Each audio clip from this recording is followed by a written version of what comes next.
Assalamualaikum warahmatullahi wabarakatuh. Perkenalkan, nama saya Himam, mahasiswa Hukum Ekonomi Syariah UIN Negeri Banda Aceh, periode tahun 2019-2020.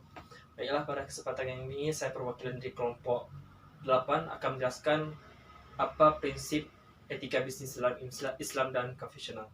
Baiklah, sebelumnya kita harus mengetahui dulu apa itu pengertian dari etika. Etika adalah suatu tindakan yang berasal pada jiwa manusia, dan apabila dia melakukan tindakan tersebut akan bersalah karena yang dia yakininya itu bertentangan dengan moral-moral, norma-norma moral dan kehidupan seharinya. Maka oleh karena itu etika dalam bisnis sangat penting.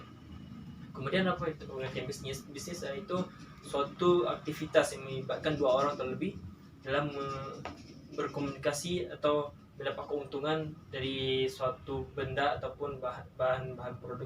Materi kelompok kami yaitu apa itu prinsip ekonomi etika bisnis Islam dan konvensional. Baiklah, pada dasarnya dalam etika bisnis mendapat beberapa prinsip. Jadi dalam makalah kami menyebutkan 3 yang penting. Yang pertama itu unity. Apa itu unity? Itu prinsip kesatuan. Prinsip kesatuan ini yaitu ketauhidan, yaitu menyatukan prinsip politik, ekonomi, dan kehidupan, baik dalam bidang ekonomi, politik, sosial menjadi keseluruhan yang homogen. Dari konsep ini, maka Islam menawarkan kesepakatan agama, ekonomi, dan sosial demi membentuk kesatuan. Berdasar pandangan ini pula, maka etika dalam bisnis menjadi terpadu. Maka oleh karena itu, untuk memadukan antara ekonomi, sosial, dan politik, maka dibutuhkannya prinsip kesatuan. Kemudian itu prinsip tanggung jawab. Prinsip tanggung jawab itu setiap para seller ataupun produsen dia memiliki tanggung jawab atas barang yang dijadikan objek bisnisnya.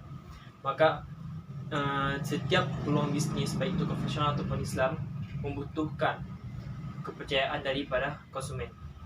Maka untuk membentuk kepercayaan konsumen, maka perlu adanya pertanggungjawaban dari para produsen. Yang ketiga yaitu kehendak bebas.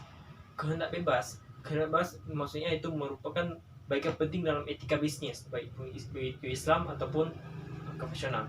Namun perbedaannya antara Islam dan konvensional, Islam untuk mendapat keuntungan itu dengan prinsip agamis, sedangkan konvensional tidak agamis. Kembali lagi apa itu pengertian dari kehendak bebas. Kehendak bebas yaitu kehendak yang tidak merugikan sebelah pihak, merugikan pihak konsumen ataupun pihak produsen. Maka oleh karena itu seorang produsen tidak boleh membatasi para konsumen untuk melakukan tawar-menawar terhadap barang tersebut, sebagaimana disebutkan dalam surah Al-Baqarah ayat 30, yang artinya itu manusia dianugerahi kehendak bebas untuk memberi arahan dan bimbingan kehidupannya sendiri sebagai khalifah di muka bumi ini. Maka dengan prinsip ini maka manusia harus menepati janjinya, tidak mengingkarinya.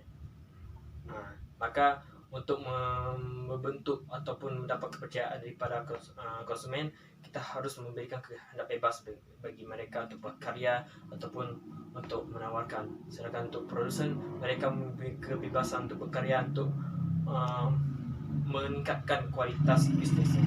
Sekian dari kami. Assalamualaikum warahmatullahi wabarakatuh.